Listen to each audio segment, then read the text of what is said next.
Монгол улсад цэвэр технологи, инновацийн бизнесийг дэмжих замаар ногоон аршийн байрыг бий болгох төслийн албан ёсны нээлтийн үйл ажиллагаа инхүү эхэлж байна.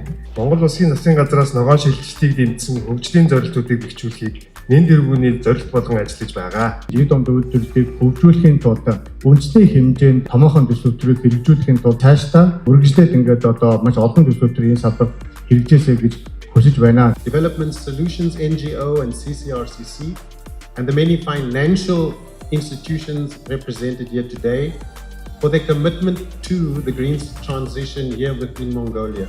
Энэ цэвэр технологийн нэвтрүүлээд хөгжүүлээд явж явах явцад маш их цэвэр технологитой холбоотой ноу хау материалууд цуглаад ирж байгаа.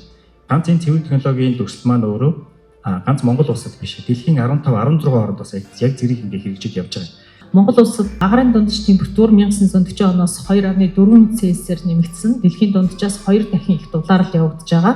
We stand ready to support the successful implementation of GCIP in Mongolia and to work together toward a greener and more resilient future.